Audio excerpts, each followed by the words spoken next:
Welcome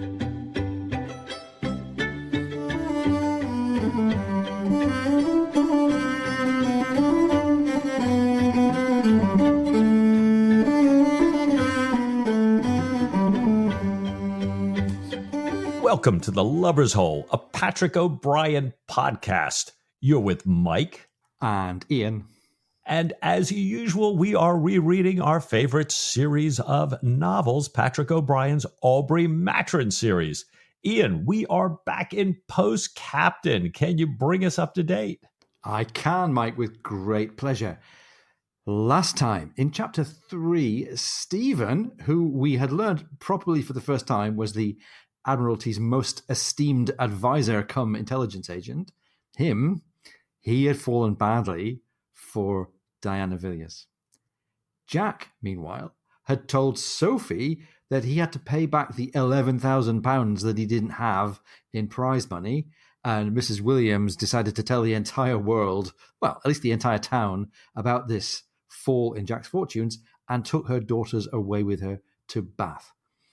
Diana, their cousin, meanwhile, stayed on in Sussex, and she invited Jack and Stephen separately to her bedroom. A lot going on in the last chapter there, Mike.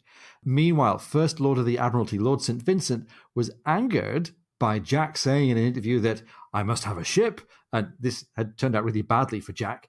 He'd had meanwhile learned that Sophie had apparently, to all reports, become engaged. Triple whammy there for young Jack. Stephen had caught him going off to see Diana, had had a hard time leaving either one of them, and had taken Jack away finally to save him from the debtors that had shown up at Melbury. That was all last time, Mike. That was a big episode. I have a feeling that this one's going to be a big episode as well. Here in Chapter 4, we're going to change countries. We're going to meet an old friend of both Jack and Stephen. Jack's finally going to provide some insight on his relationship with Diana. Stephen's going to be endorsing the idea of living in the present.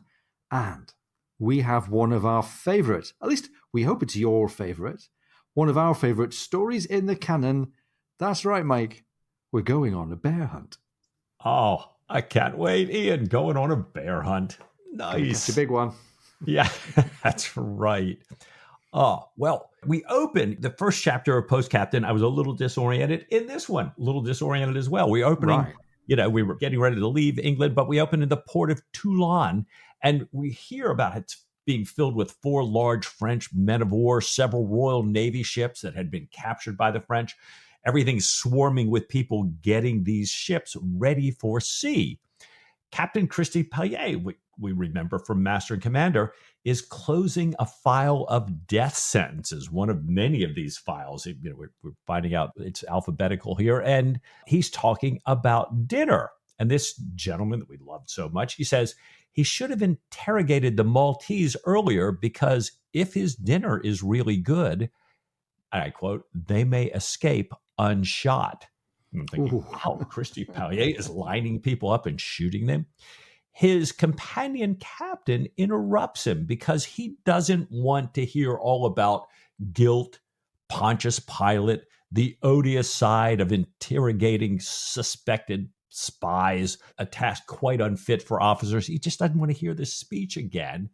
And an orderly announces that 2 roast beefs, which I take to mean English seamen, are there to see Christy Pallier. And the orderly is reading off the official slip, says one claims to be a captain in their navy and is born 1st of April, 1066 at Bedlam, London. Father's profession, monk.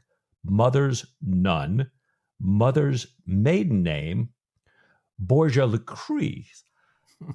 The other pilgrim is Maturin, Etienne, and he's about to continue and is cut off. But let me pause for a second here. Ian, born on April Fool's Day in 1066, the year of William the Conqueror, and I couldn't find anything auspicious other than April Fool's on the 1st of April that year. I'm trying to picture General Aubrey as a monk, or his son for that matter. And interestingly, this Lucretia Borgia, She was the 1840 to 1519 illegitimate daughter of Pope Alexander VI as his mother. And she was quite the femme fatale. I mean, we got all kinds of great stories about her. So Jack, now Bedlam, born in a mental institution. Let's see, Jack in a mental institution? That could wait, no spoilers. No spoilers. We've got a few books to wait to see if that one's going to pay off now that we've planted it. Oh my gosh. Mike, I mean, it's one thing kind of for japes to sign yourself in the hotel guest book as Mickey Mouse. But I think this is Stephen and Jack really going to town. Of course, they know that it's their old friend, Christy Pallier. Christy Pallier spots straight away who these two guests must be. He jumps up to get dressed to go and greet his friend. He says to Pennoet, now we're going to have a real dinner. And of course, we're going to speak in English. You won't mind speaking in English, will you? And at this point, it seems that they have switched into English as he asks how he looks. And Pennoet, testing out his English, replies, so pimping as possible. And we get this nice joke about how they're presumably speaking bad English just the same way that Aubrey speaks bad French here. So now that Christy Pallier and Pennoet have dusted off their Franglish, he's there ready to welcome his friend, dear Aubrey, with a massive hug, with kisses on both cheeks, very Gallic, and he tells them how happy he is to see them. And this brings in Captain Pennoet, who gets introduced and says, your servant, sir, in English, to Jack, who replies in bad French, domestique, monsieur, which means I am your domestic servant. You might even say your slave. Jack attempts what you could only describe as a doubling down on his French and says in bad French, I have the most vivid remembrance of your fight at Ushant on board the Pong. I think he means the Pont, but never mind. In 24/9, he means in 1799. And Captain Pennoet's face is blank. We get an intervention from Christy Pallier, who says, I have the liveliest recollection of his gallant action at Ushant in 99. And we get the explanation that what Christy Pallier used was another kind of French. That is to say, correct French. Warm smiles all around. Mike, and I know you and I have dug a little bit for this guy Pennoet. Where might his name come from? It's certainly the name of a place and a shipyard in western France near Saint-Nazaire. There are Pennoets in French naval history going back centuries. I think the Patrick O'Brien Muster book says that there was a Count Pennoet, a Comte de Pennoet, who was in the French Navy, emigrated to England in 1792, served in the British Army, and then went back to France at the end of the Republic to serve as a post captain in the New Bourbon Navy. So the idea of a Bourbon-sympathizing French Navy captain called Pennoet seems to have a bit of an origin in history, which is great.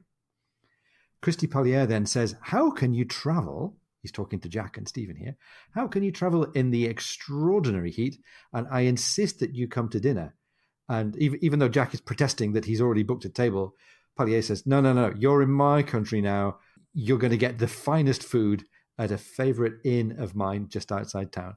And Mike, we know it's always happy days in Patrick O'Brien when the characters sit down to dinner, right? Right, exactly. Well, at dinner, they do what naval officers always do. They kind of replay some battle with pieces of bread. And Christy Pallier is telling Pennoet about the Sophie trying to run from Admiral Linois' squadron. They have Aubrey right where they need him in the Sophie. They're about to fire on him, and he, boom, swings around, cuts right back through the line. Pennoet is really thrilled by Aubrey's act. He calls it an exploit of thunder. And I can't for the life of me think what what French expression would be translated into bad English, an exploit of thunder. But it says he almost wishes Jack had succeeded. Then he says, perhaps, this poet said, perhaps it's because the English, in principle, carry too much guns. And Jack says, well, you might be right, just like the French, in principle, carry far too many men, particularly soldiers. You remember the Phoebe and the Africaine. And I couldn't help, I thought, Ian, all right, so he's mentioning this particular thing, let's look into it. And I think perhaps less about the Phoebe and Africaine, which certainly was a case of too many people on the ship, but the Phoebe, which comes up so often in the canon, we heard it twice already in Master Commander, we're reminded that the Phoebe is the moon goddess in Roman mythology, so an alternate name for Artemis or Diana. And we know that Diana certainly has helped create a too many men, too many guns in principle problem here in our text. I'm wondering if that's O'Brien's thinking I in love it. recounting this particular Could engagement. be. Too many guns in the saloon. Too many metaphors. Yes, exactly. Great. So, this very congenial dinner rolls on here, but as so often happens at a dinner, the strictly naval officers have one conversation running, and the nerdy types, Stephen Maturin's company, have another conversation. So we have Stephen being joined by Dr. Ramis, the surgeon who was on board the Dessay back in Master and Commander, along with Captain Penouet. They're exhausted, these French people, by following the English conversation, so they retire. We have Jack and Christy Palliere, who've already shifted quite a lot of drink, talking away, sharing their professional difficulties, Mike. Now, I'm struck by the stages in which these two unburden themselves to each other, as they reveal their confidences in each other. Beginning with Christy Palliere, who's talking about how difficult it is as a serving naval officer in this particular situation in the Napoleonic Republic, but in the Peace of Amiens.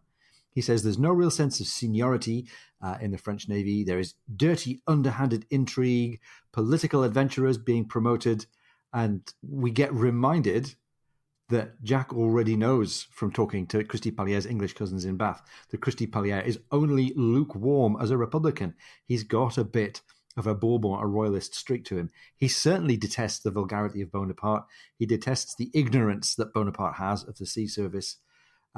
He prefers a constitutional liberal monarchy. He's devoted in any case to France, but he's unhappy with who is currently in charge. Mike, that reminds me a little bit of Stephen Maturin's attitude to Napoleon as well. Well, I think you're exactly right. And interestingly, O'Brien throws back and says, Aubrey remembers how Christy Palliere could really empathize with Irish officers serving in the Royal Navy. I thought, oh boy, here we go. What a great throwback to Dillon and Master and Commander. Well, Jack kind of goes into his same problems about being stuck in the promotion ladder. And Christy Palliere says, don't worry, it's all going to work out. After the next parliamentary elections and the change in ministry, your merits will be recognized and you'll move up. But in France, I think he's saying, you got Whigs and Tories. We've got Republicans, Royalists, Catholics, Freemasons, consulars, and soon to be imperial interests all competing with one another. And Christy Palliere finally says, the only hope, the only solution is, and his voice dies away. And Jack is thinking exactly the same thing and finishes it. He says, I suppose it would be wicked to pray for war, but to be afloat. And Christy Palliere says, very wicked, no doubt. So both of these guys are saying, I know exactly what we need. I know what we want, but hey, we can't say that. Well, never was there a better time to say, be careful what you wish for, my friend. Right. So Christy Palliere starts to point out the similarities here. It's admiralties. They're all the same, but he's interrupted by a messenger. And we get this characterization, this description by O'Brien of Christy Palliere as being a massive bear-like man, shorter than Jack, but much stouter across the shoulders. He has these very kind but wise brown eyes. He reads this note twice.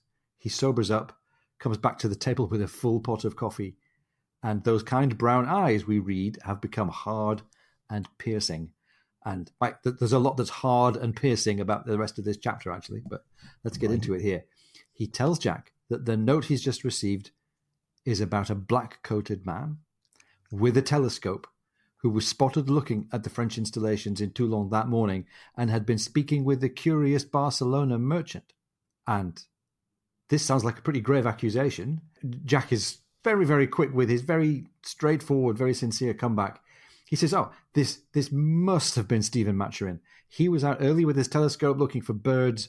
Jack has this big laugh, saying he's surprised that Stephen didn't go up to the fort and ask to borrow some of the bigger optical instruments from the artillery to observe the birds.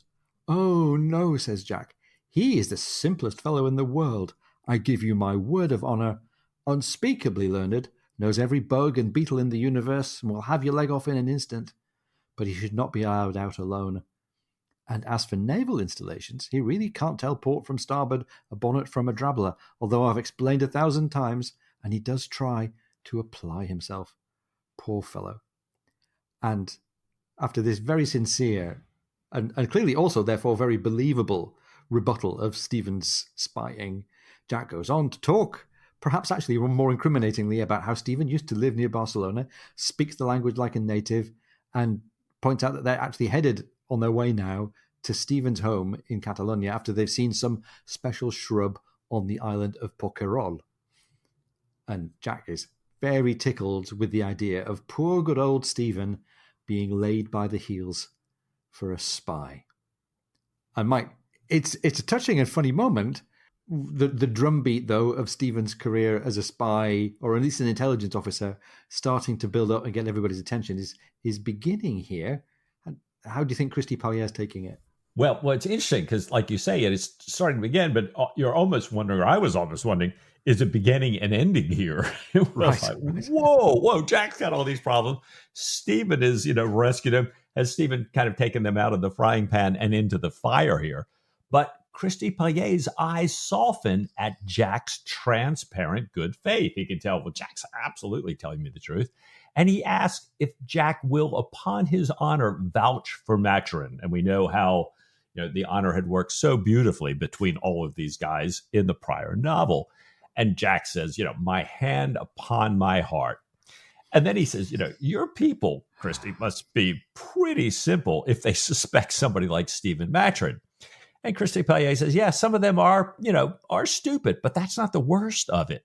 And he mentions all these other French services who are looking for people, and that there are many other services on land, many of them no wiser than his worst men. So I think he's trying to say, look, let me tell you, this is a really paranoid atmosphere right now. We're hunting people down high and low, and you're not going to be dealing with me if this comes up again here. Yeah.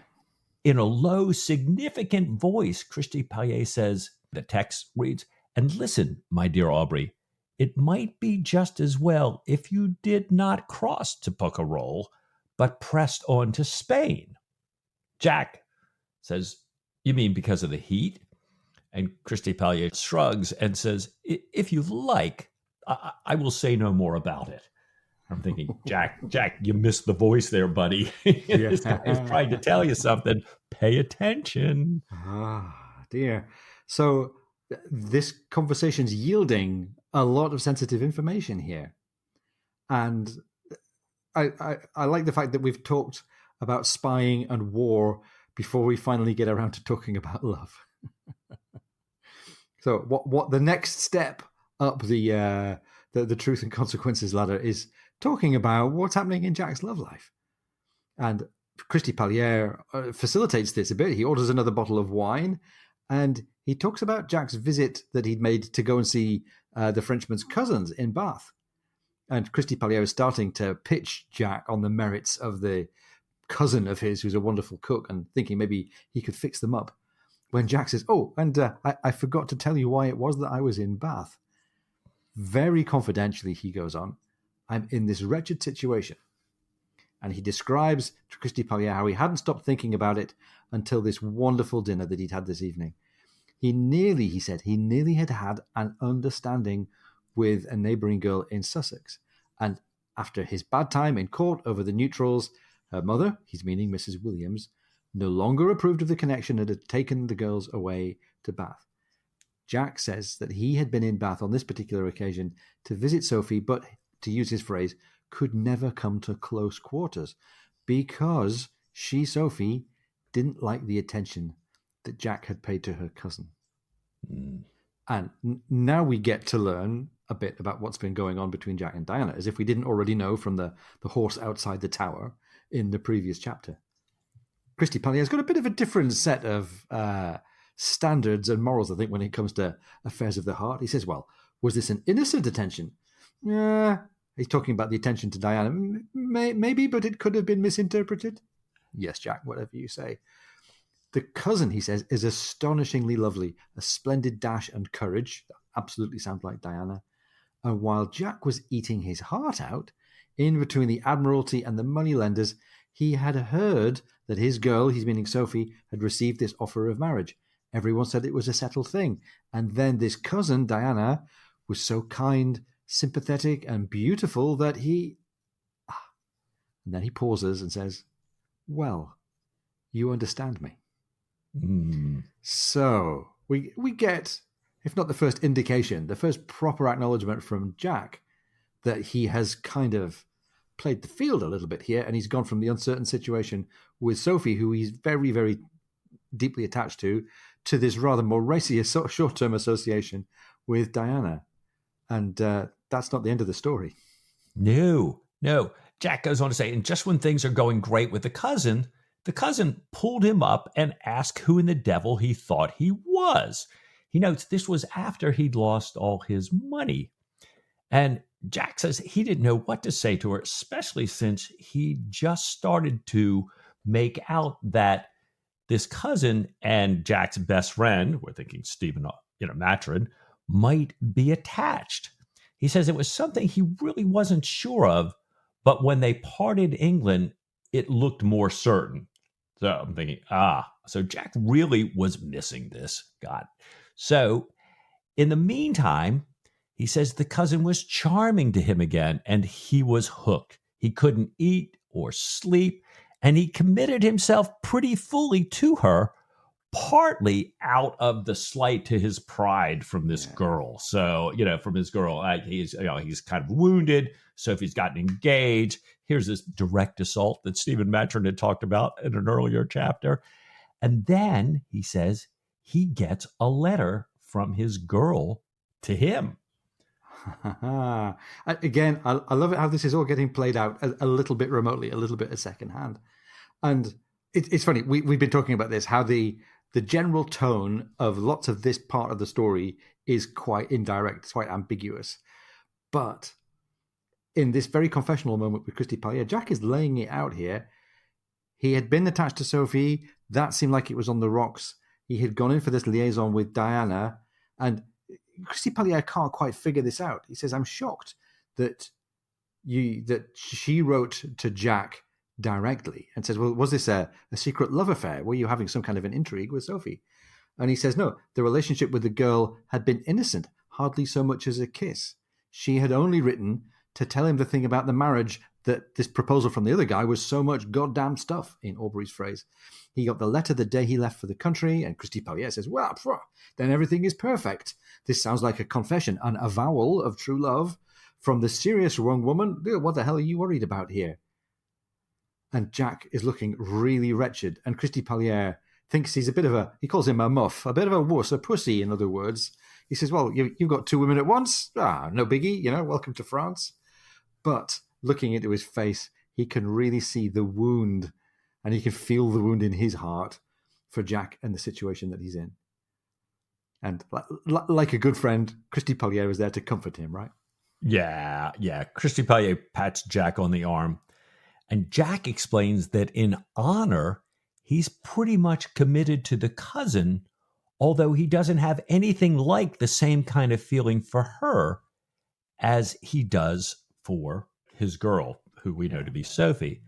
And then Jack adds, and to say nothing of my friend, meaning Stephen Matron. So I was thinking this kind of after the fact explanation there, O'Brien lets us a little bit into the mind of Jack and what he was perceiving all this time. It goes a long way to help us understand Jack's behavior towards Diana and towards Stephen and towards Sophie. This isn't Jack blindly following his libido. Part of my, we had Mrs. Hart last. No, it's looking like Jack really wants to do the right thing by both women. He was absolutely committed to Sophie. He was devastated by the news. He was defenseless, as Stephen had said he would be, against a direct attack by Diana. And he did not realize that Stephen and Diana were more than friends. So I think when he was being deceptive to Stephen, but as Stephen said, back earlier, he thought Jack was being deceptive to him because he didn't want to look like he was kind of playing around on Sophie and thought Matron would judge him badly for that. Not that he thought Matron and Diana were involved. So this O'Brien, who's so subtle, Yeah. and beautifully writes these things so that we can be thinking and asking the questions. And a shout out to Steve Morris, our good friend from Cinephiles, because he's been prodding us a little bit with, okay, guys, you're going to get to these big questions about these relationships here. Yeah, we're getting into this as O'Brien lets us in a little bit. We just love this stuff, and thank you, Steve, for prompting us to dig a little deeper.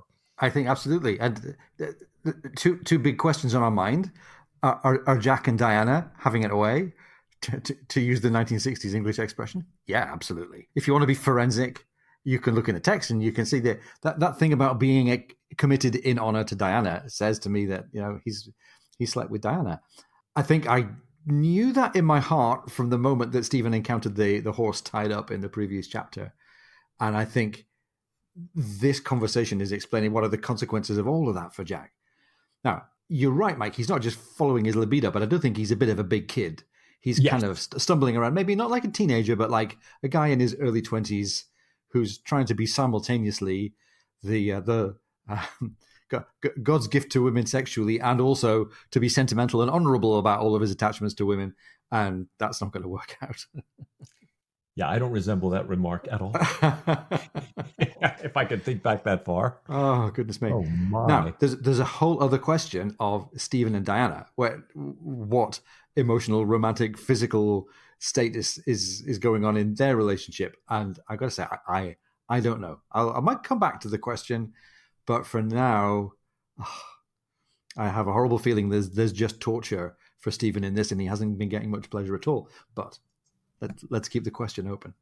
Well, and I wonder, Ian, at the close of the last chapter, Diana too, while she seems to be in some cases, absolutely toying with these guys, it sounded like she was a bit desperate at the end, and it wasn't for Jack, it was for Stephen. So, I am loving how O'Brien makes us think. He is not spelling this out. This is no bodice ripper. This is no, let me spell it out for you. 1, 2, 3. We really do have to think. And as Steve says, we have to ask these questions and speculate a little bit. Yeah. Very good. I'm sure we'll come back to this because there's more, I think, for us to uncover in the chapter here. Meanwhile, we said that Stephen had closeted himself away with Dr. Ramis, so the point of view quite quickly shifts over to Stephen and Dr. Ramis. And echoing in the back of our minds, we've got those words between Jack and Christy Pallier about how Stephen is as innocent as the day is long and would never dream of spying, and he doesn't know anything about the world, and he was just looking at birds and beetles. Here is Stephen and Dr. Ramis. Of course, they have a big herbal encyclopedia open in front of them, but they also have a detailed map, a map of the Spanish defenses of Port Mahon. Dr. Ramis is a native of Minorca, which is part of the province of Catalonia. He had just returned from there with several documents for Stephen. He is Stephen's most important contact with the Catalan autonomists. They read the papers, they commit them to memory, burn them, and crush the black ashes in the fireplace. And what else is crushed here? I think that the apparent truth in Jack's mind of Stephen being completely innocent is crushed. And I wonder whether their friendship is crushed because it's so plain to us what's not plain to Jack yet, which is that Stephen is not the innocent guy that his best friend thinks he is. He has become a spy for the British naval authorities. And between the two of them, they move on to talking about humanity at large. Stephen wants to run a developing idea past Dr. Ramis. He's got his theory about man's general unfitness for life as it is lived. And Stephen asserts that maybe sailors who live half their lives floating in remote on a ship, sailors may be the most unsuited for living life as it should be lived, more than men of any other calling, because, as Stephen says, the sailor at sea in his proper element lives in the present. There is nothing he can do about the past at all. And having regard to the uncertainty of the omnipotent ocean and the weather, very little about the future. And he uses this idea about sailors to account for their improvidence, their lack of foresight, the fact that they spend their money very unwisely, they're very kind of thoughtless and careless. The officers try to tell them what to do, try to protect them against this vast series of contingencies coming in the future. but it's not in the sailor's instinct at the base level to think like that. Sailors, he says, will provide against a storm tomorrow or even in a fortnight's time. But for them, the remoter possibilities are academic, unreal. They live in the present. And Mike, I like now how Stephen's going to go on and pick this up and speculate, perhaps unwisely, about how this relates to other kinds of disorders of the mind. You're right, Ian, that Stephen does kind of talk about the consequences. He says there's this range of disorders that arise in the mind that for people anywhere in a merely idle mind: false pregnancies, hysterias, palpitations, dyspepsias, eczematous affection, some forms of impotence, and many more. These, he says, are not found on board ships at sea. However, he says, in the text writes, if you put the honest tar ashore, they're compelled to live not in the present, but in the future, with reference to futurity, all joys, benefits, prosperities to be hoped for, looked forward to, the subject of anxious thought directed towards next month, next year, nay, the next generation. No slops provided by the purser, no food perpetually served out at stated intervals. And what do we find? Stephen asks, what are the consequences? Pox, drunkenness, a bestial dissolution of all moral principle, gross overeating, the liver ruined in 10 days' time. Stephen goes on saying that on land they have anxiety, hypochondria, displacency, melancholia, cost of delicate stomachs. The ills of the city merchant increased tenfold. Stephen says, okay, that's the theory. Case in point, he says, I had a who was in perfect health. He compares him to the daughter of the god of medicine here, who was always known to be in perfect health. But he says, and the text reads, a short time on land with household cares, matrimonial fancies, always in the future. With that, he loses 10 pounds, retains urine, has black, compact, meager stools, and an obstinate eczema. So, we're ever wondering how much Stephen and Jack share with each other? That's it. Boy. And Ian, you pointed out that I think Stephen may have missed something here, right? Yeah. He's listing this long litany of specious or fictitious or psychosomatic disorders that affect people when they're on land. And I think he's missed one that's affected both Jack and Stephen, which is love. I think he's kind of, maybe in my mind, he's lumping love together with all these other kind of weird complaints as a tricky physiological consequence of having too much time on your hands and indulging in too much abstract thought. Anyway, I think he's got, the worries of humans in society pretty much down to a T here.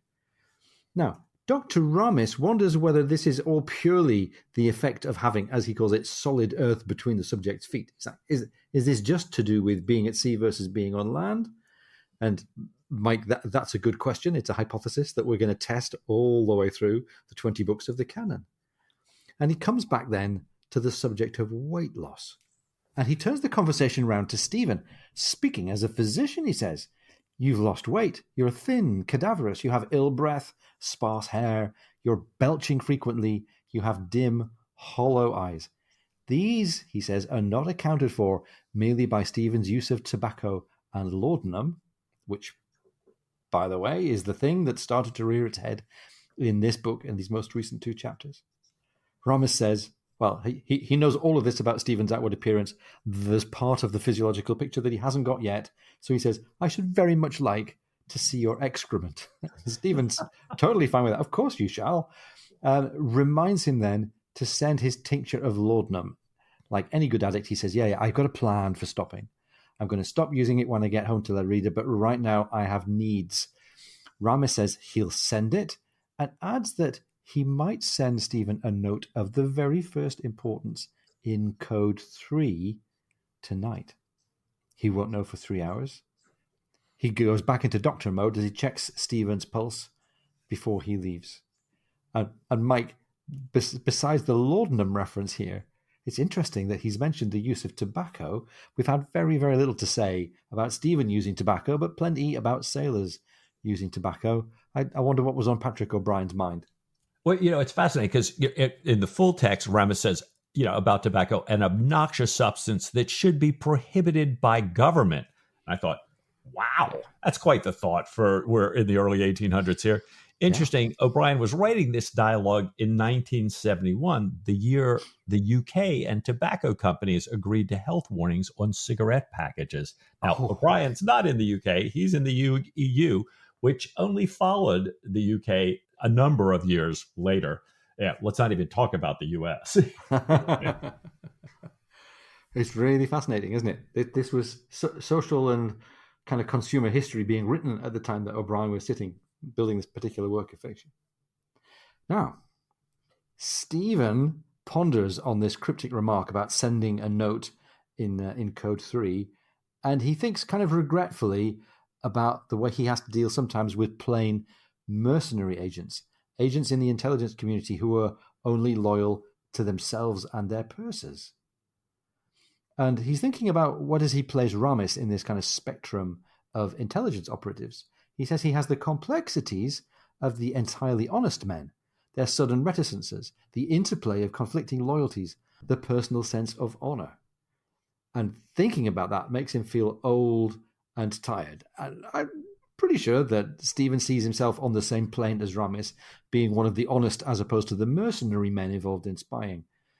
He's an intelligence agent, just like Ramis is, because of a cause, because of some personal morality, a sense of what's right and how the world should be. And as Ramis is attempting to point out, Stephen's feeling of being tired isn't from having to deal with honest men any more than he or Jack's physical deteriorations are simply due to their being a sailor ashore or failing to live in the present. He's talking about how the things that we're obsessed with are weighed down by and the complexities and abstractions in our heads, and how we use them and respond to them is really what's going on in the differences between the health of people. It's not just about H2O or not H2O. Now, Stephen talks about this idea that he has now as a fetus of a thought, which is kind of a grim way of talking about a thought as being like an unborn child. He has a hypothesis, and this hypothesis in his mind maybe absolves Jack of some of the guilt and responsibility for his actions towards Diana and Sophie and their effect upon Stephen. Now, Diana doesn't qualify for this potential excuse, this absolving power of this hypothesis that Stephen has. So he's hypothesized other extenuating factors for Diana, and he acknowledges his own weaknesses as contributing factors to the way she's been behaving. So Stephen can't help himself. He can't help reaching for the laudanum, and he can't help philosophizing about the morals and the ethics and the incentives of other people. Well, Jack wakes up when Stephen finally, leaves Ramis and comes home, and quickly starts laughing, telling Stephen that he was almost taken up for a spy that morning. And the text says Stephen stops and stands motionless. So fascinating to me that clearly Jack does not know that Stephen's in intelligence work. And it appears that Stephen doesn't want him to know about his intelligence activities here. And I'm thinking about Jack and Jack's character. Probably a good thing Jack didn't know earlier when Christy Payet talked to him. Jack says he assured Christy Payet that Stephen was only looking for double-headed eagles. I think this is Jack trying to make a little bit of a joke. And he says Christy Payet made an odd remark that if he were in their shoes, he would push on for Spain and not head off to the island. I was thinking to myself, this double-headed eagles, this might be a better joke than Jack realizes. Napoleon, of course, adopted the single-headed French imperial eagle, copying the Roman legion's eagle standard, to carry the Grand Army's regimental colors. When the Bourbons were restored for a while, they got rid of all the eagles. When the 100 Days, Napoleon brings back the eagles. And as we see with Dr. Ramis, Stephen was indeed looking for and working with what we might call double-headed eagles. So if Napoleon has the single, maybe he wants the ones that are also, I don't know. I think Jack would have loved the pun if only he realized what was going on. Well, it's certainly a pun that gave some enjoyment to Patrick O'Brien, and I guess by extension to us as well. Right.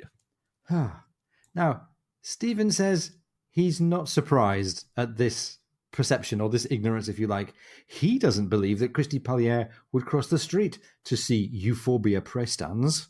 which we'll come to in a second, let alone cross an arm of the sea to see an obscure bird species. So he tells Jack to roll over and go back to sleep. They have a long day coming tomorrow. We know even better than they do just how long the day might be. Right. Now, Euphorbia prestans, of course, is an interesting plant species. It's not dropped in there by coincidence. It's a kind of poinsettia, and Euphorbia sap is always poisonous. It can cause mild to highly acute poisoning. It's often an irritant and often used as a purgative. So this is yet another example in the canon of a plant with some herbal powers that are also toxic when you use them to excess. So that's Euphorbia prestans taken care of, Mike. Jack Aubrey's gone back to sleep, but the night is not over. No. Some hours later, Jack wakes to this scratching at the door, and he sees Stephen receive a bottle and a folded note. He watches as Stephen opens the note, deciphers it, burns both scraps of paper in the candle flame, and without turning around says, "Jack, you are awake, I believe." So I'm thinking, wow, this is pretty impressive. Stephen is, again, he's got eyes in the back of his head here.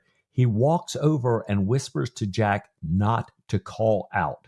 When Jack agrees, he tells Jack war will be declared tomorrow and Bonaparte is seizing all British subjects.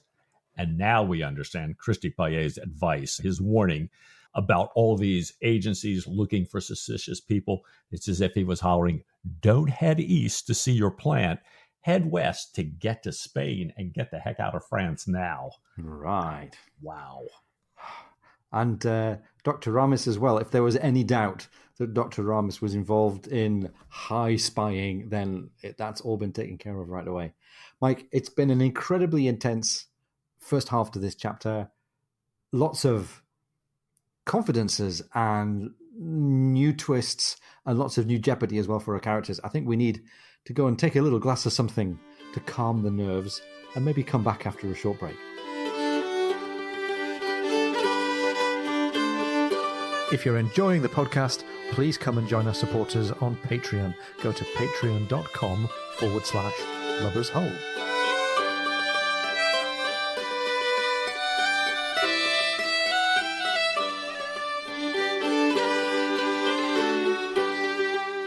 So, welcome back. We hope you managed to calm your nerves a little bit at the break. A quick parish notice, if that's okay, Mike. A week or two ago, we were talking about the episode of the Battle of St. Vincent and Nelson's conduct as commander of the vessel HMS Captain. Now, we've mentioned this on our social media, so I wanted to mention it also in an episode. One of our listeners, who's also a long-term Patrick O'Brian fan, Mark Iliff, hello Mark if you're listening, has written a book, has self-published a book called Nelson Confides. And if you'd like to read a tale in and about and before and around and after the Battle of Cape St. Vincent, set in the company of Nelson, written by somebody who's very, very obviously a Patrick O'Brian fan and doing a great job of bringing the spirit of Patrick O'Brian into a different setting, I think you really might like it. The author, once again, is Mark Iliff. The book's called Nelson Confides. Hello, Mark. Thank you for your patience while we've been reading the book. We hope it's all going swimmingly well. Anyhow, Mike, we're not so much thinking about the Battle of St. Vincent right now. We're thinking about the beginning of the First Napoleonic War. War is declared, and Stephen and Jack have got no business being at large in France. But this next part of the chapter seems to open with no sign of them. Well, the story resumes talking about a convoy of English prisoners. So we've clearly advanced some days. There's seamen, officers, civilians, all rounded up by the French, and they're moving through this town of Carcassonne, which is days west of Toulon. And for those of you who have followed ships' journeys on Tom Horn's wonderful Google mapping website, you can follow this overland journey as well on the Patrick O'Brian mapping project at cannonade.net. Tom, thanks for your years of working putting this thing together. Well, at first, these prisoners, O'Brian is telling us, they're too hot and tired to notice this bear and its leader not far from them. But after the townspeople all come out and sell them some food and drink, a sailor who's refreshed says, "Oh, what o' the bear? Can he dance, mate?" And the bear leader, who the text describes as an ill-looking brute with a patch over one eye, takes no notice. Well, the sailor and his friends walk over, and some of the friends start throwing stones at the bear to wake it up. The sailor, George is his name, tells them to stop throwing the stones and to remember Elisha. There's nothing so unlucky as teasing a bear. Well, I was like, wait, Elisha and a bear? So I had to dig in. Elisha, a name near and dear to my heart. It's actually one of my grandmother's names, and it was going to be one of my daughter's middle names, but my grandmother said, you don't want a name like Elisha, name her Elizabeth. But Elisha is an Old Testament prophet in 2 Kings, the second chapter, the 23rd verse. I'll read the NIV translation here. From there, Elisha went up to Bethel, and he was walking along the road. Some boys came out of the town and jeered at him. Get out of here, Baldy, they said. Get out of here, Baldy. He turned around, looked at them, and called down a curse upon them in the name of the Lord. Then 2 bears came out of the woods and mauled 42 of the boys. So, we always love the love and grace of biblical stories. But maybe a good warning to these sailors to saying, yeah, you don't want to be throwing stones at this hot and tired bear over here, my friends. No. And some of us, and if you're reading this for the first time, and I remember reading this for the first time, I'm still going, the bear. Huh. Right. What's going on with the bear here? And we get a little bit of focus now on the bear's own kind of behavior and apparent mood. The bear looks hot. It's prostrate on this one small patch of grass. Crews from all these other ships have gathered to see it dance. And the bear leader, this kind of rather unprepossessing chap, tells them it's indisposed and can only perform at night. Him have airy coat, mister. Him ate up old goat for him dinner. Him bellyache. And this sailor by the name of George tells them that none of them would want to dance in a great fur pelisse in the sun. Hold that thought. However, there's an English sea officer nearby who wants to impress his lady. He speaks to the police sergeant, who calls the bear leader over and looks at his Spanish passport. And Mike, we start to get a clue about the identity of the bear leader here. He asks for his name, his birthplace, and his profession. His profession is bear leader. His birthplace is Lerida in Catalonia, and his name is Joan Maragall. And I think that this is a slight misspelling of the name of somebody called Joan Maragall, who was a famous but late 19th century Catalan poet and journalist. His name is going to crop up attached to another character later in the canon. So Joan Maragall, there you go. Another clue as to who this might be. The bear leader is speaking, we learn, with the cringing humility of the poor. The policeman asks for proof. He wants to see the bear dance. The bear leader says, don't expect too much from Flora, for that's the bear's name.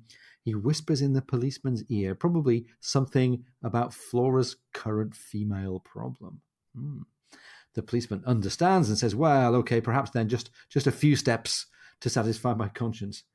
The bear leader drags poor old Flora up by her chain, beats her until the dust flies from her shaggy side, and she shuffles forward. He pulls a pipe and plays with one hand, holding the chain with the other. And the sailors watching on here are really upset with the cruelty. They're upset at the sight of this great big ring in the bear's nose. The bear staggers a few steps, crosses its arms, and sits down again.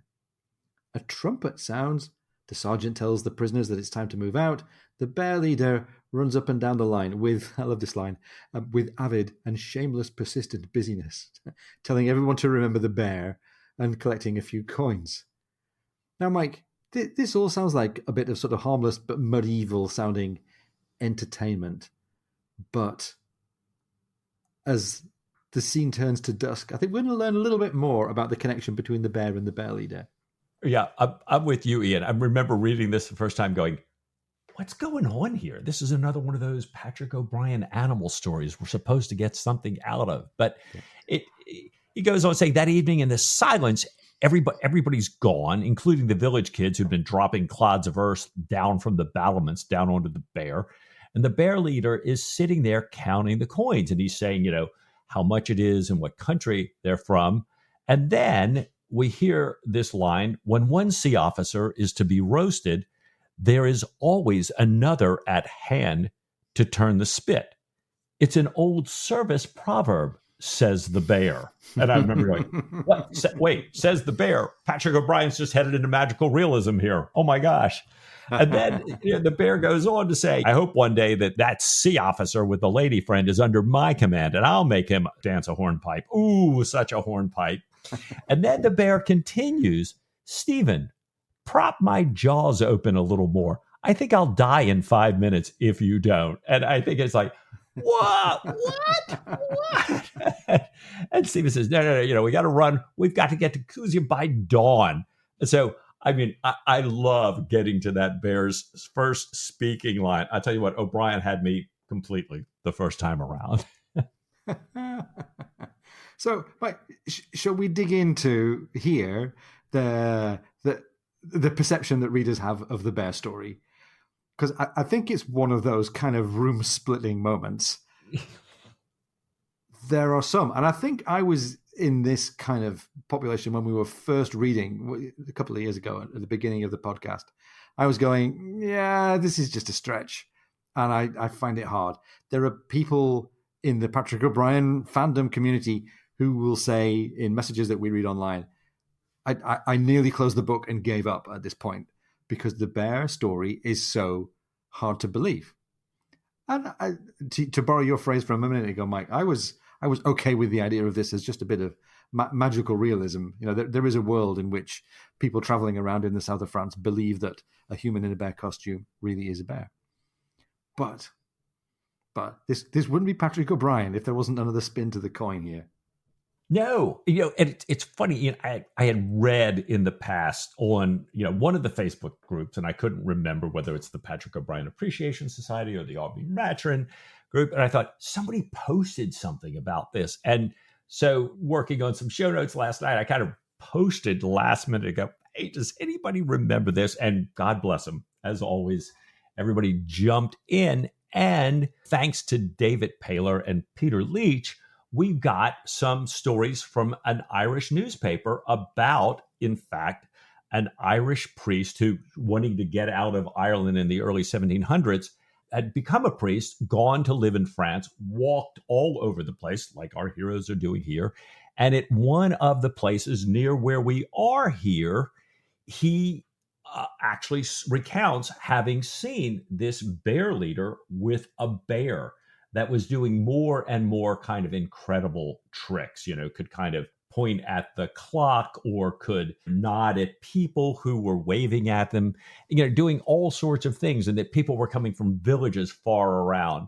And because there was more and more demand for this bear to perform, this bear leader was poking him with a sharp stick until the bear finally calls out, but he calls out in Irish, one word. Well, nobody else there recognizes it. It just sounds like the bear is speaking, but in some tongue. Well, this guy, the priest who's from Ireland, calls back in Irish and the bear answers him. So finally the priest gets the mayor and brings him down. And, they discover that this Irishman had been trying to get out of Ireland, had a boat or whatever had turned over. He'd washed up ashore. This guy in France had put him to work in the bear suit, kind of going town to town and doing these amazing tricks and collecting money. So this is, again, it's a kind of mid-1700s gray tale. It's Ireland. Yeah. It's a French priest. It's, who's Irish. And I think right down Patrick O'Brien's alley. Now, absolutely. Mike Taylor sent us another link of something he had actually seen, which is a village in that area that has this long-running, historically based celebration where men dress as bears annually. And so we can, maybe post both of these on our socials. So right. That, yes, this is not fully imagined. It's not perhaps as ludicrous as it seems. And there are myths and traditions in many cultures around the world about men disguised as bears doing things.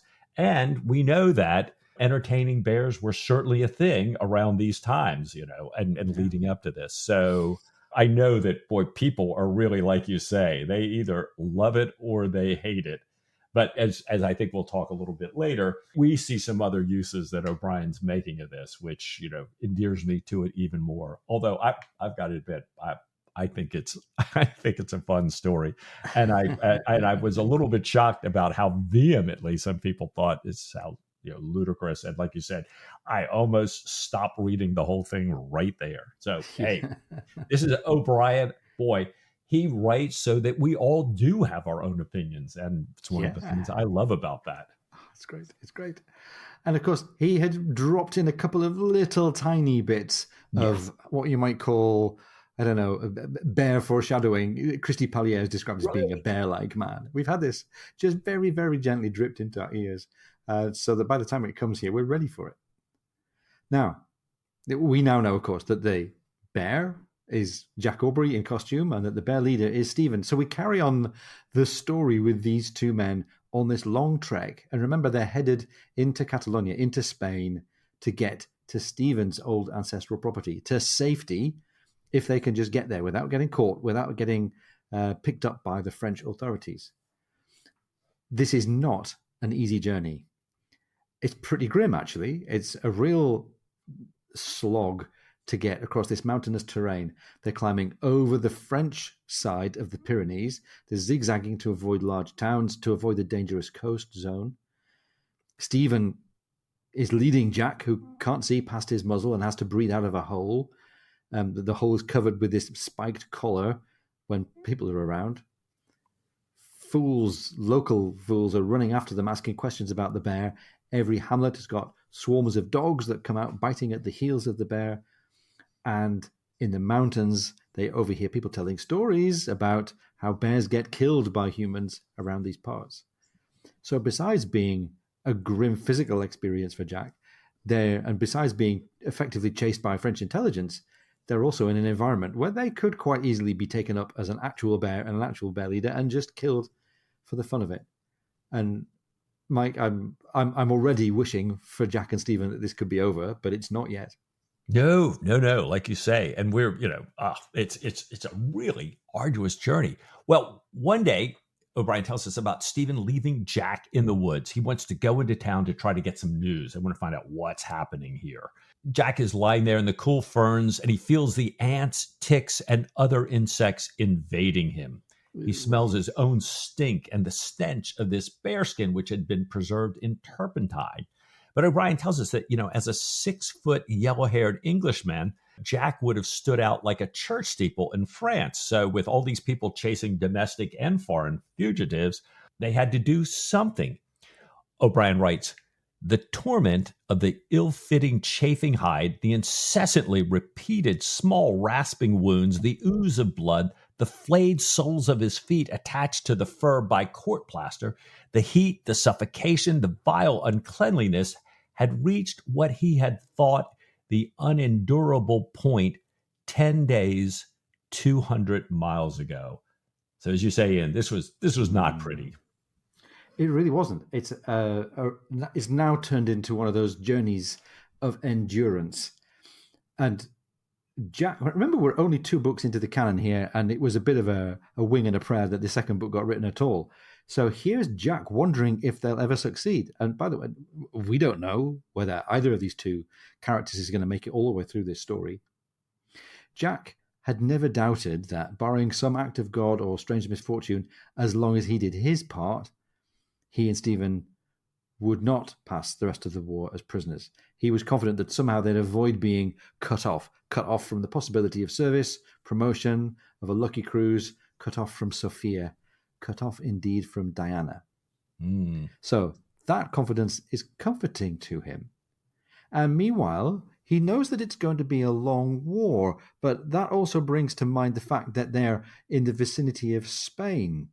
And there are some good reasons why Spain, despite the treaty obligations that they have to Britain, might eventually, or even sooner, come in on the side of France. It may even be that at this stage Spain has already declared for France, in which case the border might be closed and Stephen's refuge might be lost to them. And we don't get very much introspection in these stories from Jack, do we, Mike? But that's Jack really thinking hard about the situation that he's in here. Yeah. It is nice because, as you say, and we don't get that much, we're getting a lot of it here because Jack's kind of left to his own devices in this bear suit. Jack's thinking that he's finding Stephen strangely reticent, that Stephen is not revealing his thoughts and feelings lately.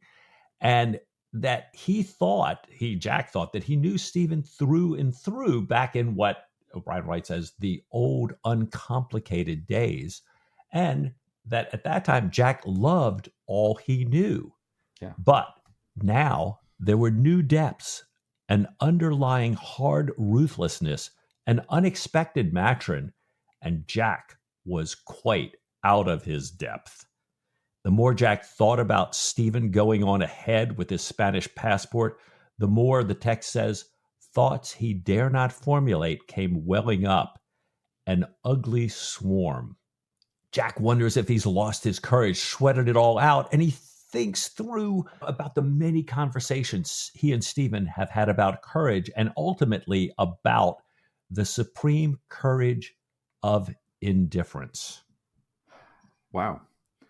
And not for the first and not for the last time in this chapter, Jack is realizing not only that there's more to Stephen than he first realized. Like, I don't think it's just a simple matter that Jack was underestimating Stephen. He has seen Stephen as pretty uniformly a force for good verging on harmless. But now he's realizing that Stephen could be, to some people in some situations, and even to him, the exact opposite. And it's so subtle. I had never really picked up quite how important this was as a turning point in Jack's perception of his friend Stephen. But it's superbly done, and it's going to be super important for what happens in the rest of the book. So, here they are, out on the trail in the stinking hot weather, and they start to encounter humanity. Remember, a few words or sentences ago, Jack was reflecting on what could happen if we suddenly get taken up and Spain are in the war on the French side. And it's a little girl that brings that fear to reality. Jack hears this little girl roaring out as she hunts mushrooms in the forest. She's calling out, trying to find her friend. And as she turns towards him, Jack, closes his eyes so that she won't sense the savage glare. She won't get that feeling of being looked at by the bear. His mind, says O'Brien, was now all alive. No trace of indifference now, but a passionate desire to succeed in this immediate step, to carry the whole undertaking through, come hell or high water. The supreme courage of indifference, like we said a minute ago. He thinks that whatever he does, if he happens to frighten this little girl, then she might bring a band of armed peasants, and then maybe if he slips away, he'll lose Stephen. All their papers are sewed inside the bearskin. So Stephen's counting on Jack as well, and counting on them staying together. These possibilities race through Jack's mind until he hears Stephen tell this girl not to call out. He says she'll spoil her voice, and then he tells her which mushrooms are safe to eat. And by the way, Mike, that Stephen mentions the satanic bolitas, which you can dig into yourselves, listeners, if you want to find another Easter egg about something mildly horrific. Google what's the satanic bolitas, even though you'll also discover that it wasn't actually named in science until 1831. Anyway, I hope it's a touching and I hope it's a nice moment that Stephen's in contact with a child. Yeah. So let's see what happens here. Well, Stephen asks her if she's seen his bear, saying he left him, the bear, in the woods to rest. She asks the bear's name. He says it's Flora, and he calls out Flora's name. And the little girl points out that Stephen had called the bear him just a moment ago. And I'm thinking, uh-oh. Then, Flora shows herself, and the girl is completely taken aback by the size of this bear, but finally calms down. And then, as kids will do, calls her friend to come and see her bear. So this is my bear. And then we move on to the kids leaving, Stephen sort of waving goodbye. And when they're alone, Stephen tells Jack that Spain has not declared war, but that the Mediterranean ports are all closed to English ships. So that two of them, after they rested Stevens, are going to have to go down to Gibraltar, if they want to get out of this place here. The village, he says, is filled with police and soldiers who have already arrested one English agent. Stephen knows of and thinks he can remember another way they can go down through the frontier. if they slip across the road after dusk, if he can remember the pathway, this small path, they can be there at dawn. Wow. And Mike, this is turned into an adventure story. You and I were talking about this before. This whole passage with Stephen and Jack and trying to cross the border, it reminds me of Hemingway. It reminds me of For Whom the Bell Tolls. It reminds me of Eric Newby, who wrote a great sort of escape through the mountains story in the Second World War called Love and War in the Apennines. This is Boy's own grim heroism, sun, heat, fly, stench, dirt, danger, border guards. It's all the old thriller elements. We're not going to be here for very long, but while we're here, boy, do we really, really feel it. Right. Jack now asks if he can take off the bearskin.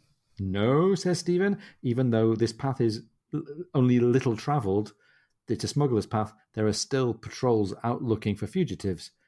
It's dangerous because there are French patrols and they might shoot Jack just for walking upright like a man. And the smugglers might do the same for looking like a bear. You can reason with a smuggler, maybe, but you certainly can't reason your way around a patrol. So steering clear of both of those sets of people is the right strategy. They climb up and up. They're in the moonlight now. They're single file on this narrow path. And again, Mike, this is something that I hadn't noticed on my first reading, and it's really startling to read it now. Something like hatred glowed around Jack's stomach. So he's reflecting on Stephen and thinking something that is quite closely akin to hatred. And you kind of wonder why. So here it goes. Stephen, he knows, has been carrying all their gear in a pack. It's 50 or 60 pounds. Stephen's been carrying it for the whole time, never once murmuring as these bloody welts form on Stephen's back from the weight transmitted by the straps. But the unwavering determination of Stephen's dim form up there in front of him, always moving on, steady, always too fast, never pausing, and what Jack sees as the impossibility of keeping up, of forcing himself another 100 yards, and the equal impossibility of calling for a rest, drowned his reason, leaving only the dull fire of resentment. So, he'd have every reason to start to resent Stephen's secret life as a spy and as maybe a Spanish national with his own interests. He'd have every reason to resent Stephen as a rival for the affections of Diana. But here he is, resenting Stephen's resourcefulness and stoicism. Yeah. And I think we've talked a little bit. This is such a real change, a very different relationship between Stephen and Jack than we've had so far. Yeah. Who's leading? Who knows what to do? Who's better able to deal with the current situation? Who clearly has a moral advantage? And I wonder, what is this doing to Jack and to his perception of the Jack-Stephen relationship? And it makes me then wonder, what's Stephen been thinking all this time? Just last chapter, he's found Jack with Diana multiple times. He's cruelly wounded by Diana specifically. She really poked him with Jack at least once. He had decided to break off with both of them to essentially save himself. And then when Jack's in dire peril, instead of leaving, he humiliates himself again, goes to find the two of them together to pull Jack out, and then is reeled back in by Diana one more time after she was so cold to him upon his arrival there. So I'm wondering what all of this is doing to Stephen and to his view of the Stephen/Jack relationship. Boy, yeah. I mean, O'Brien is really setting this up incredibly well. He really is. And it's funny, this has just occurred to me. Let's think about the generation that O'Brien belongs to. He belongs to the generation of Ben that lived and in most cases fought through World War II. And he was part of one of the shadowy special operations / intelligence agencies in the UK. And he was part of the generation of men that formed their bonds, their friendship bonds that lasted their whole lives in these appalling experiences of wartime. And I'm sure that we're meant to believe that this resentment of Jack's towards Stephen because of their different situations in this really, really grueling journey, I'm sure that's meant to be a sign that this is going to stay with Jack. There are plenty of men whose friendships were born and formed and broken and killed forever in terrible situations like this, in situations like World War II. And I'm sure that's the thing that we've got in our minds. Maybe that's a little bit why I'm being reminded of writers like Hemingway and Newby as well. Well, it's interesting when you think about the reaction of men that we've seen in the canon so far to situations like this. I'm recalling to mind Dylan. Yeah. What does Dylan do when he has this kind of a level of frustration like Jack is probably feeling now? Wow. Well, we're wondering what's happening with Stephen and Jack's relationship. And Jack is having these thoughts as he stumbles on, trying to keep up with Stephen, until Stephen comes to an abrupt stop. Jack stumbles into him. Stephen grabs him by the skin and guides him into the shadow of this tree that's fallen down. They hear a patrol close by, so they stay silent until the patrol has gone past. Stephen pulls Jack back onto the path again. And Jack is, it seems at first like Jack is just back into the same old rhythm. Is this climb, he thinks, going to go on forever? But the landscape starts to change. The beech trees give way to pines. The pine needles start to sting Jack's feet, and that enters his consciousness. Endless pines, endless mountains, endless pain, I think this all means. Stephen stops to try and recall where they are on the path. And there's this almost kind of surreal moment as Jack pauses, closes his eyes, and sees that the sky is lightening ahead of them. No more pines now. The terrain is opening up. There are stunted bushes, and they're on the edge of a forest looking down at open turf. Jack now sees movement. He hasn't seen anything except pain in the inside of a bear suit and his friend's back for days, it seems. But now he's aware of the environment. He sees movement. He thinks it's a dog. He thinks, well, maybe this is the end. Maybe this is the patrol coming for him with dogs. He leans over to Stephen and quietly asks, just with the word, dog? Stephen takes Jack's head, whispers into the hairy ear of the bear suit, a young female wolf. And first of all, I'm thinking this is a very odd time for Stephen Maturin to be particular about a species, but it has some importance. Stephen waits, looking all around for a while, before they walk out to a monument with a red-painted cross. He turns round and tells Jack, "Welcome to my land. You're in Spain." "That is my house below," he says. "We are at home. Come and let me get your head off. Now you can breathe, poor friend." And it's a brilliant moment, just like that. They're safe. He says Jack can wash and can take off the skin down by the two streams. And we don't get set free from the grime and the grimness of the journey quite yet, do we, Mike? No. I did want to pause for a second because this is one of these lines that I remember just went right through my heart when I read it the first time. It says, "That is my house below. We are at home." Yeah. And I thought, man, with all this tension between these two guys, with all this stuff going on, with all that's happened, there's still this nugget here down in. But you're right. So 2,000 feet below, O'Brien tells us, Jack sees Spanish Catalonia spreading out before him in the morning light. And there's a high towered castle just below them on a jutting rock. He looks out towards the sea at the Bay of Rosas. And the text says, "Home, water, and now the hot wind smelt of salt." So we got a little bit of Stephen's home and Jack is home. We got the sea, we've got the salt here. Well, Jack kind of returns to civilization and is thinking, I've got to be kind of myself again. He remarks to say that he's happy to see that Stephen is pleased with his wolf and says, I trust they're quite rare. And Stephen says, no, we have so many of them, we can't leave the sheep out alone at night. But that Stephen was really glad to see her because that meant they were alone. So the fact that there's a female wolf out here, young female wolf, means, there's probably nobody around us. But he wants them to hurry down to the spring in case there's a chance cross patrol that comes by. And I love this description, the relief tempered with horror of Jack getting the chance to cool off and wash in the spring. He wallows in the cold water of the spring. There's a really poetically horrible description of Jack as he kind of lies in the water here. His body is bleached white where it's not been bitten and rasped. His colorless face, it says, puffy, sweat-swollen, corpse-like, a tangled yellow beard covering his mouth. His eyes were red and pustulant, but there was life in them. Brilliant delight blazing through the physical distress. Ah, fantastic. There's a nice memory of Jack Aubrey that I think I'd like to hang on to. Brilliant delight blazing through the physical distress. Now that he's got the bearskin off, Stephen can notice that Jack has lost 3 to 4 stone. And even for a guy who was heavy set to begin with, that's a lot. That's 56 pounds. Jack says that 9 parts of the weight he's lost is in the vile bearskin. He kicks it. He curses it.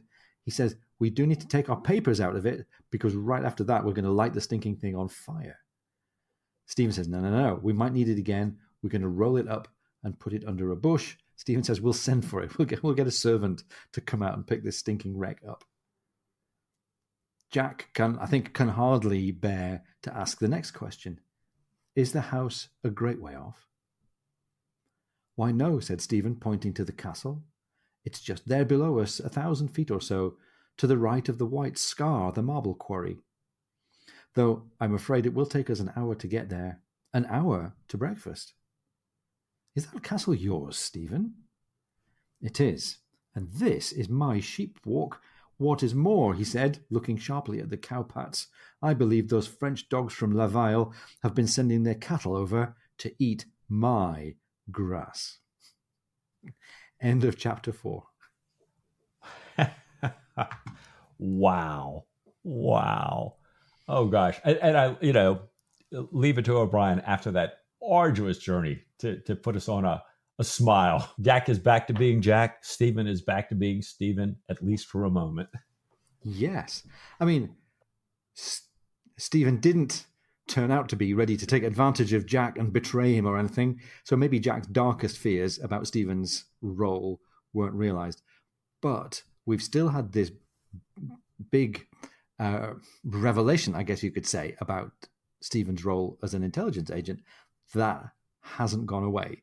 That's part of Stephen's character now, and his ability to be ruthless and determined, and his ability to operate at the highest levels of intelligence. We can't take any of that back. That's baked into Stephen's character now, and the experience that he and Jack have shared, I think, is baked into their story now as well. I think that, we talked a little bit already about the bear story and everything. I was thinking to myself, I thought, so did anybody ever see this coming? No. In the first reading of this, I thought, well, if you are, I'd have to, wonder about your truthfulness, but maybe, who knows? Anyways, I do really appreciate that as in the midst of this very tough and arduous journey with all this tension between our heroes, that the bear does provide a little bit of humor, just like this little touch of humor at the end, which is something that O'Brien does so well. And I was so glad of it. It's not very relevant, but it made me wonder about the process of O'Brien inventing this particular arc. So, and I was kind of wondering whether he knew he needed to write this story of this really arduous transit across land, and he knew it was going to have some impact on the characters, and he knew it was going to be a bit brutal and a bit icky. And I wonder, I can almost imagine him reaching for something, what's some light relief that I can put at the beginning of this journey? And he must have come across an article maybe about the bear suit thing. And what a brilliant coincidence that happened. Yeah. And what a brilliant way, as you were saying earlier, Ian, to give us a chance to get into the mind of Jack Aubrey further, to give us a chance to see this relationship change so incredibly, to more fully realize Stephen as a full character here. In addition to those little things that O'Brien always does, peppering the story with this little subtle foreshadowing, these Easter eggs that, reinforce the plot or point us forward. The mentioning of the Phoebe, talking about Christy Pellier as a bear-like man. He always drops these little things ahead of time here. So, gosh, the whole chapter, though, really a lot of stunning kind of, wow. What do we find here? Some big revelations. We got all these revelations about Stephen's intelligence character, as we've just said. But interestingly, in the context of a conversation with Christy Pellier, who himself appears to have a job related to French naval intelligence, and he hates it. And he hates the low level of kind of intrigue and nastiness that he has to work at. He's been looking through a file of death sentences and says, oh, maybe they will escape unshot. And that seems like a kind of flippant, offhand remark. He's got his own concerns about how his government treats suspects, and he's meant to be suspicious and cynical, but even he is perfectly happy to take Jack Aubrey at his word that with this claim that Jack's friend Stephen Maturin could in no life be a spy. He's very, very obviously a lubberly ornithologist. And meanwhile, his own surgeon is passing along intelligence to Maturin because he, the surgeon, Dr. Ramis, sympathizes with Catalan independence. So Jack and Stephen are not the only ones in the midst of a bit of a tug of loyalties and these kind of very conflicting demands. It put Stephen and Jack in danger anyhow, but it also put Christy Pallier in a position to just about warn them about the danger that they were in and get them to protect themselves from all the other intelligence agencies. Yeah. And I loved when Jack passed this along to Stephen. I thought, oh, thank goodness, Stephen will know what to make of this, even though he kind of poo-poos it to Jack. He got it, I think. And, we talked last time about this other debate that often happens with readers about, so was Stephen a spy in the first novel? Yeah. Was this something O'Brien had set up? And we've said that, we didn't see any evidence of it there, although we now know that sometime between then and now, this relationship between Stephen and Dr. Ramis has developed an important intelligence component. So did that happen in Master and Commander? Was Stephen an intelligence agent? Perhaps they merely discovered their mutual interest in Catalan independence. And then their ongoing scientific correspondence, and they were always bouncing ideas off of each other, kind of grew. And they, as Stephen's interests were pursued, whenever he first kind of got acquainted with that initial black coat that we saw in the beginning of this book, maybe that also worked its way into working with Ramis further. So sometime between Master and Commander and Post-Captain, I think is all we can say, but fascinating about how O'Brien has built that in and built a little bit of retrospective continuity to making that happen here. And interestingly, he makes Stephen both a little bit more like Jack Aubrey, like he's aligned with the pursuit of the war, if you like, against Napoleon. Right. But he's also even more unlike Jack Aubrey in that he's not simply a sort of genteel fellow wandering around the Mediterranean. He has this dark purpose and these dark skills and capabilities, which are things that Jack can't encompass. And that's been going to be a big part of their characters and their relationship all the way through the rest of the canon here. Yeah, I really think, as you point out, if Jack had known that Stephen was in intelligence, that conversation with Christy Pallier would not have gone well. No. I don't think Jack's the kind of guy who could fake all that. Could not have kept a straight face. Yeah. Absolutely right. On the flip side, watching Stephen play the bear leader, oh my God. Yeah. It's just clearly he was into that role. There were no giveaways for me at that point, seeing how he talked and acted and everything, that this had anything to do with our heroes. So I love that, a tool that could be very helpful in Stephen's intelligence arsenal, if you will. Yeah. And he can play the flute and he can do accents as well. Right. Hornpipe. Oh, gosh. Well, Stephen and Jack have been through so much together these last several chapters. They both suffered a great deal. Stephen, as we've said repeatedly, has plenty of reasons to walk away from Jack, to be quite upset with Jack. Jack has seen his role with Stephen reversed. He realizes, as we said, there's much more to Stephen than he ever knew before. He resents, or at least resented, his dependence on him in this chapter. Yeah. They've both been in danger. They both have been interdependent in getting away with this caper once they started it together, although I guess Stephen perhaps could have walked away easier than Jack could. And I start wondering, what's going to happen now that the jeopardy has eased up a little bit? Yeah. They had to rely on each other. Now, what happens as they go forward from here? I don't know. Now, Mike, it appears that they may be safe. I mean, they could be safe in Stephen's homeland for a long time. We could have a whole series of novels of these two guys now exploring life ashore in Catalonia with the sheep and the wolves. Maybe, but I have a feeling that we're going to get called back to the sea and get called back to war at some point quite soon. Are they going to be at ease with each other? Like, are they going to be able to be the same two friends playing Boccherini in the great cabin of the next warship, I don't think we can count on that, especially not with what's going on ashore with the triangle between Stephen and Diana and Jack. Especially not with Jack's continuing problems at home. He's got the debts and the court cases. He's got his own entanglement with Sophie to take care of. Not to mention the possibility that the war is going to evolve further, I guess. Spain could well come in on France's side at any moment. And if you know anything about the Revolutionary and the Napoleonic Wars, you won't be surprised to hear us speculating about that. Mike, there's a huge amount to look into. We've learned a huge amount, but we're only 4 chapters in to a 14-chapter book. There's just one way to find out. What do you say next week to a little bit more Patrick O'Brian? I should like that of all things.